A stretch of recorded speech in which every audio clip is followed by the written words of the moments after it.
Hello everyone, welcome to Dronacharya IAS, and we are going to discuss some of the very important current affairs from the Hindu newspaper. The very first article here relates to the terror hit India, pauses India Indus Pact with Pakistan. Pahalgam में जो कि है जम्मू कश्मीर में, वहां पर एक terrorist attack हुआ है जिसमें बहुत सारे सिविलियंस ऑफिसर की डेथ हुई है. Nearly 26 people, 25 to 26 people have died there because of this terror attack. This has been condemned worldwide and इसके ऊपर यहाँ पर all party organization, all party committee ने कुछ steps उठाए हैं इंडियन गवर्नमेंट की तरफ से. Let us discuss this article in detail today. India holds a cabinet committee on security in the aftermath of terror strike in Pahalgam. ये article हम discuss करने वाले हैं अभी, राइट? तो यहाँ पर आपको देखने को मिलेगा कि जो होम मिनिस्टर हैं Amit Shah, he has reached out to an all political party for an all party meeting on Thursday. And इस मीटिंग में ये डिसाइड किया है कि what is the future step that we are going to take. Definitely it must not hamper our communal harmony. जो communalism फैलाने की ये कोशिश की जाती है ऐसे टेररिस्ट अटैक से, we at Dronacharya promote communal harmony rather than communalism. Communalism इसका मेन टारगेट होता है कि जैसे ही यहाँ पर अटैक होता है एक रिवोल्ट, एक तरीके के रायट्स उभर के आते हैं world wide and you can say in entire nation में. तो here we promote that communal harmony must sustain. The goal, the target should never be fulfilled from such type of attacks, because इनका goal ही यही होता है कि unity ना रहे, communal harmony ना रहे, but we are going to support the communal harmony as it was already existing in India. Right now, what is the main point for discussion here is CCS took note of the cross border linkages. इसमें पाया गया है कि cross border linkages भी देखने को मिली हैं, because इसमें एक important जो न्यूज में जो नाम आ रहा है, that is including only 2 men from Kashmir, and यहाँ से ये भी एक जो cross border linkages है to the neighboring country Pakistan, वहाँ से ये assume किया गया है कि जो linkages हैं वो establish हो रहे हैं. Right? It is not right now declared कि वो directly involved हैं, but yes, certain steps from this government has been taken in the form of, first of all, India responds to Pahalgam attack that left 26 dead. 26 लोगों की यहाँ पर जान गई है. अटारी चेक पोस्ट को इमीडिएट इफेक्ट के साथ बंद किया गया है. जो भी लोग पाकिस्तान से अटारी चेक पोस्ट के थ्रू आए हैं तो उनको 1 मई तक का टाइम दिया गया है कि वो वापस अपने देश लौट जाएं. साथ में यहाँ पर declares military advisers in the Pakistan commission in New Delhi as persona non grata. जल्दी से जल्दी जो भी यहाँ पर मिलिट्री एडवाइजर्स गए हैं, high commission of Indian high commission Pakistan में जो लोकेटेड है, जो एम्बेसी है इंडिया की, वहाँ से जो मिलिट्री एडवाइजर्स हैं उनको कॉल बैक कर लिया है. एंड जो पॉपुलेशन है वहाँ पे एम्बेसी में जो लोग अपॉइंटेड है वहां पर 50 से उसको यहां पर अभी 55 से जो नंबर थे अपॉइंटीज के, उनको अब 30 कर दिया गया है, वापस बुला लिया गया है. And whenever the diplomatic relations of any 2 countries are hampered, सबसे पहला जो इम्पैक्ट जाता है वो एम्बेसीज पर जाता है. साथ में एक और ये यहाँ पर अनाउंसमेंट की गई है कि जो सार्क वीजा एग्जेम्पशन स्कीम के तहत जो भी लोग वहाँ से आए थे, वीजा में जो रिलैक्सेशन दी जाती है इंडिया की तरफ से फॉर सार्क नेशन, तो उनको भी यहाँ पर एग्जेम्प्ट कर दिया, वहाँ पर भी उनको मना कर दिया है. एंड 48 आवर्स का टाइम दिया गया है जिनको भी यहाँ से अपना वापस जाना है अपने नेशन में. Right? So this all steps have been taken. इसके साथ एक इंपॉर्टेंट स्टेप लिया गया है कि जो इंडस वाटर ट्रीटी है पाकिस्तान के साथ, इन एबियंस विद इमीडिएट इफेक्ट, उसको अभी के अभी यहां पर होल्ड पर रखा गया है, उसको यहां पर अब नहीं माना जाएगा. ये इंपॉर्टेंट न्यूज यहां पर हमें देखने को मिलती है. The very important discussion for this article is, yes, this article as a whole is also very very important. ये आपको GS3 में हेल्प करने वाला है ये आर्टिकल कि टेररिज्म कैसे इंपैक्ट करता है इकोनॉमी को, कैसे इंपैक्ट करता है कम्युनल हार्मनी को, रिलीजियस कम्युनिटीज हैं. बिकॉज यहाँ पर ये बताया गया है न्यूज में, जो लोग वहां से बच के भागे उनसे ये भी उनको बताया गया है कि जो मेल से उनसे पूछा गया है कि आपका नाम क्या है और आपका रिलीजन क्या है. तो ये रिलीजियस हार्मनी को एक तरीके से हैम्पर करना चाह रहे हैं, उसको डिसआर्म करना चाह रहे हैं. So that is why we should not react according to their goal. वो जो गोल लेके आए हैं, जो गोल लेके आना चाहते हैं, जो चाहते हैं कम्युनल हार्मनी ना बने, वो इंडिया कभी भी उनको वो सक्सीड ना होने दे. ये हमारी तरफ से नॉर्मल जो आम जनता है, जो नॉर्मल सिटीजन्स हैं कंट्री के, उनकी तरफ से ये सहायता यहाँ पर दी जा सकती है, right from the government part. What is important here कि जो इंडस यहाँ पर वाटर ट्रीटी है उसको होल्ड किया गया है 1960 में, ये साइन करी गई थी। This article is important from the Indus water treaty also.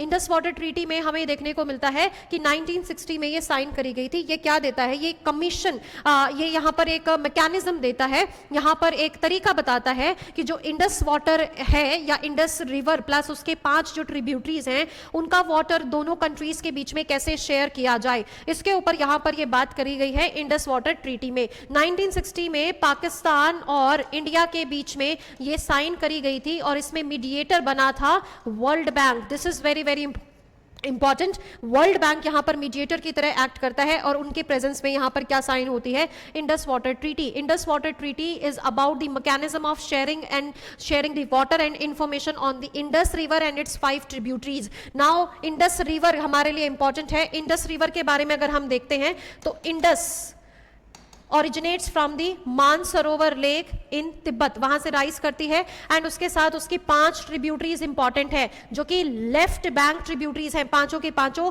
जिनका नाम है झेलम।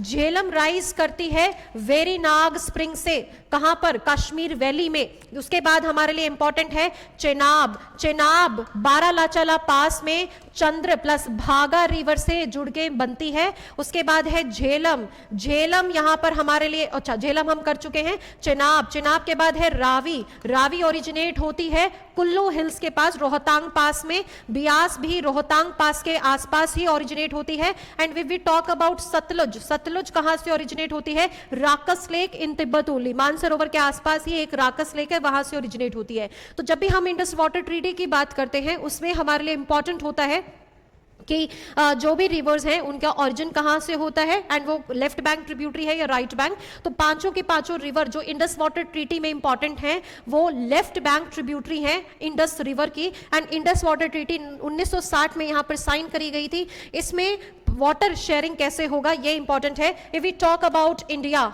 इंडिया कौन से रिवर्स के वाटर को अनरिस्ट्रिक्टेड यूज कर सकता है, मतलब क्या है, जो 6 नदियां हैं इंडस और इसके 5 ट्रिब्यूटरीज, उनके पानी को कैसे डिस्ट्रीब्यूट करना है, कैसे यूज करना है। तो 3 नदियों में बांटा गया है। If we talk about eastern tributaries, जिसमें आती है रावी, जिसमें आती है बियास, जिसमें आती है सतलुज, ये हमारे लिए इंपॉर्टेंट है तीनों रिवर। इसको हम याद कर सकते हैं RBS से।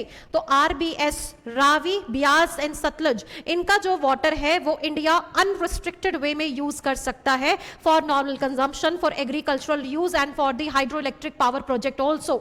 लेकिन अगर हम पाकिस्तान की बात करें, पाकिस्तान को हम अनरिस्ट्रिक्टेड यूज देते हैं इस ट्रीटी के तहत ऑन CJI, इसको याद करने के लिए, that is Chenab, Jhelum and Indus. ये तीनों नदियों का अनरिस्ट्रिक्टेड यूज दिया जाता है पाकिस्तान को। एंड इंडिया यहां पर नॉर्मल कंजम्पशन, एग्रीकल्चरल के लिए कभी भी यहां पर इन वाटर्स को यूज नहीं कर सकता है इस ट्रीटी के अनुसार। तो अब यहां पर क्या मानना है कि जो ये ट्रीटी अब अबेयंस में गई है, अब इसको होल्ड पर रखा गया है, इसकी वजह से India might take action on this water distribution and पानी का भी यहां पर हमें रुकावट देखने को मिल सकती है, राइट। जो यूज है वो देखने को मिल सकता है, एक्सप्लॉइटेशन ऑफ वाटर यहां पर हमें देखने को मिल सकता है, use of the water of these CJI, that is Chenab, Jhelum and Indus. तो हमारे लिए ये इंपॉर्टेंट है, राइट।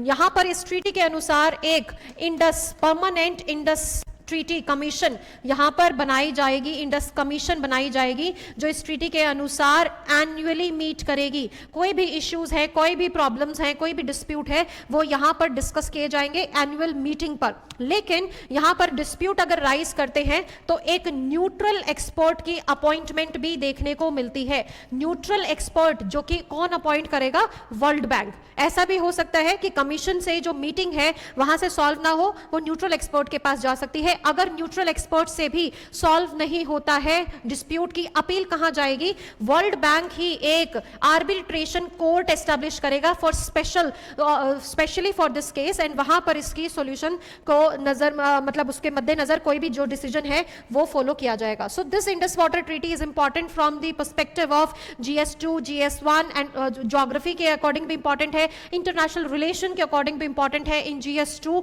राइट। सो GS3 के अकॉर्डिंग ये terrorism terrorism is very very important, internal security, right, ये इंपॉर्टेंट है हमारे लिए, इसको ध्यान में रख के आपको याद करना है. Although we are very sad with this kind of incident, and this kind of incident can never be successful in India. इसका जो गोल है, जो कम्युनल डिसहार्मनी फैलाने की जो कोशिश की जाती है, वो कभी भी सक्सेसफुल नहीं होने देनी है हमें, ये हमारा कर्तव्य बनता है, right. Okay, let's discuss next article now.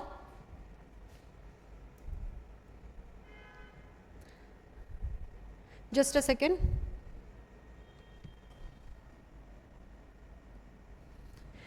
Next article is related to heat waves. पिछले साल भी न्यूज में बहुत ज्यादा रहा था ये आर्टिकल. आइए डिस्कस करते हैं इस आर्टिकल के बारे में थोड़ा सा. यहाँ पे IMD ने इशू किया है heat wave alert for Telangana districts. For यहाँ पर हमारे लिए इंपॉर्टेंट क्या हो जाता है कि हीट वेव क्या है.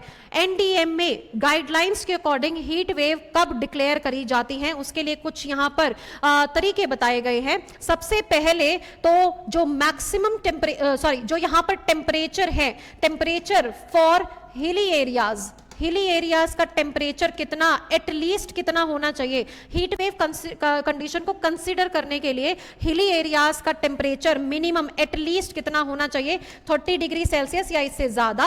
एंड अगर हम प्लेन की बात करें तो प्लेन में होगा ये 40 डिग्री सेल्सियस या इससे ज्यादा. And if we talk about coastal areas, coastal areas में होता है 37 डिग्री सेल्सियस या इससे ज्यादा. तब जाके यहां पर हम हीट वेव कंडीशन को संज्ञान में लेते हैं, right. Then on the basis of departure, this is also important, departure के basis पर कितना हम बोल सकते हैं. तो अगर हम बात करें किसी भी एरिया का temperature at least 40 degree Celsius, 40 degree Celsius या उसके अराउंड है, तो हम बोलते हैं कि हीट वेव कंडीशन है. तो डिपार्चर कितना होना चाहिए, 4.5 से 6.4 डिग्री सेल्सियस. ये ध्यान रखने वाली बात है.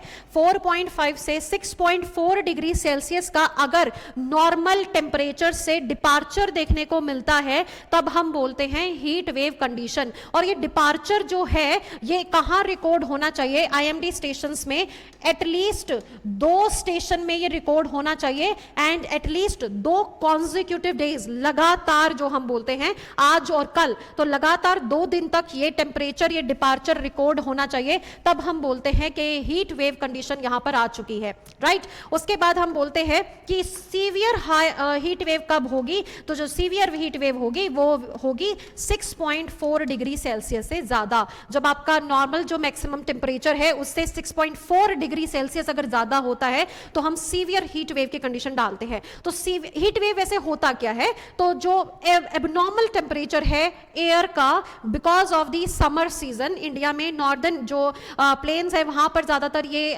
जो टेम्परेचर है, टेम्परेचर राइज है देखने को मिलता है. Although it is seen through out India, but northern plains में ये तो बहुत ज्यादा जो कंडीशन है हीट वेव की देखने को मिलती है. एंड इट मे कॉज फैटेलिटीज अगर इसका टाइमली इसका उपचार नहीं किया गया या टाइमली इसको ट्रीट नहीं किया जाता है. तो जो लोग हैं, स्पेशली स्ट्रीट वेंडर्स हैं, स्पेशली इनफॉर्मल वर्कर्स हैं, एंड स्पेशली विमेन, उनके ऊपर ज्यादा पड़ता है. तो इसकी वजह से डेथ भी हो सकती है. So this is a very serious condition. अभी दोबारा से ना एक डिबेट आनी शुरू हो जाएगी कि इसको अभी तक एक डिजास्टर के तौर पे क्यों नहीं इंक्लूड किया गया है इन दी गाइडलाइंस, राइट. तो अब की बार देखना है क्या इसको इंक्लूड किया जाएगा या नहीं किया जाएगा. This is very very important article for you. तो इसके लिए यहां पर आपको देखना होगा कि जो हीट वेव है वो क्या है, एक राइज है.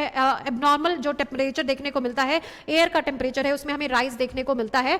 अगर हम बात करें तो जो नॉर्मल टेम्परेचर है, अगर हिली एरियाज का कंसीडर करें तो 30 डिग्री सेल्सियस है. अगर हम बात करें अबाउट द कोस्टल प्लेन्स तो that is 37 degree Celsius. And if we talk about the normal plain areas तो वहां पर 40 डिग्री सेल्सियस होना. अब उसमें departure 5 degree Celsius, 4-5 degree Celsius के आसपास देखने को मिलेगा, तो हम उसको बोलते हैं कि इट इज नॉर्मल हीट, मतलब it is heat wave. And we talk about 6.4 से भी ज्यादा अगर है तो उसको हम बोलते हैं it is a severe heat wave condition, right. Then उसके बाद यहां पर हमें देखने को मिलता है कोस्टल एरियाज में या फिर हिली एरियाज में 45 डिग्री सेल्सियस जो टेम्परेचर है, अगर इससे ज्यादा होता है 2 स्टेशन पे एंड 2 स्टेशन पर 2 दिन से लगातार ये टेम्परेचर देखने को मिल रहा है, तो हीट वेव डिक्लेयर कर दी जाएगी. और अगर 47 डिग्री सेल्सियस है तो हम इसको बोल देंगे सीवियर हीट वेव कंडीशन यहाँ पर डेवलप हो चुकी है, एंड देन उसके तहत एनडीए में गाइडलाइंस प्रोजेक्ट करता है। गाइडलाइंस होती हैं कि आप लूज क्लोथ्स पहनिए, लाइट कलर के क्लोथ्स पहनिए, ज़्यादा धूप में बाहर नहीं जाना है ड्यूरिंग दी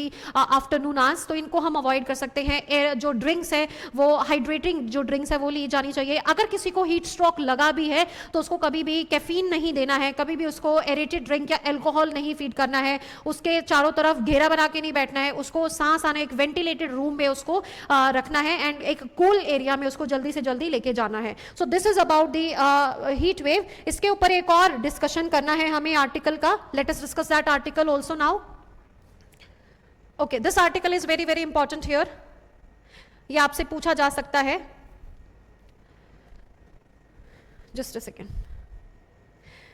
यहां पर एक्सपर्ट कह रहे हैं कि right to cool for informal sector workers. ये राइट टू कूल क्या है? कह रहे हैं कि जो राइट टू कूल मतलब कुछ जो हीट वेव जब कंडीशंस आती हैं तो उसमें विमेन, उसमें स्ट्रीट वेंडर्स, जो इनफॉर्मल सेक्टर में लोग हैं, उनके ऊपर सबसे ज्यादा इंपैक्ट देखने को मिलता है, क्योंकि they are daily wage earners, they have to go out daily at construction site हो सकता है, स्ट्रीट वेंडर्स हो सकते हैं, राइट, या फिर दूसरे जो वर्कर्स हैं, जो गैदरर्स हैं, प्रोड्यूसर्स हैं, यहाँ पर देखने को मिलता है। गिग इकोनॉमी में भी जो वर्कर्स हैं, जो ड्यूरिंग द मिड समर वो यहाँ पर काम करते हैं, उनके लिए जगह जगह पानी का इंतजाम किया जाना चाहिए, शेडेड एरियाज का इंतजाम किया जाना चाहिए, एक जो प्रोटेक्शन किट है वो डिस्ट्रीब्यूट की जानी चाहिए। एंड साथ में यहाँ पर एक इंपॉर्टेंट जो एस्पेक्ट है वो ये बताया गया है कि जो राइट टू कूल है उसको इंक्लूड किया जाना चाहिए under the article 21, that is right to life, because of this heat wave condition. क्योंकि क्या है, जो ग्लोबल वार्मिंग है उसकी वजह से हीट वेव इंसिडेंसेस बहुत तेजी से बढ़ रहे हैं। हर साल एक सीवियर हीट वेव कंडीशन देखने को मिल रही है,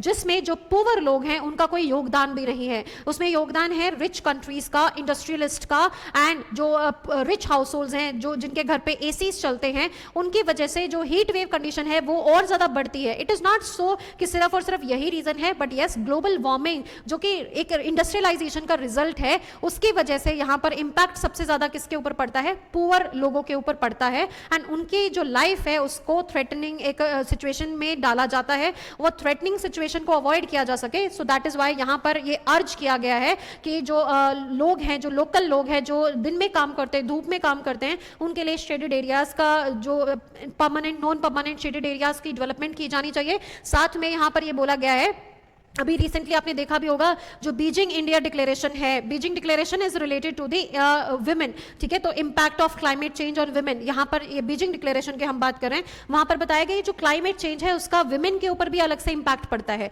तो यहां पर भी ये बताया गया है कि जो more than 80% of daily workers हैं, या फिर और मेट्रोपॉलिटन सिटीज में है, स्ट्रीट वेंडर्स है, कंस्ट्रक्शन है, लेबरर्स है, रैग पिकर्स है, वो सीवियर हीट वेव यहां पर फेस करते हैं, स्पेशली विमेन अमंग देम। यहां पर आपको ये देखने को मिलेगा, the women among them are disproportionately affected, the expert said, right. तो यहां पर ये बोला गया है कि जो विमेन है उनके लिए स्पेशल ध्यान रखना चाहिए। 82% of women, working women in India engage in informal labour, gender responsive urban planning is critical. तो जेंडर रिस्पॉन्सिव अर्बन प्लानिंग भी यहां पर बहुत इंपॉर्टेंट है।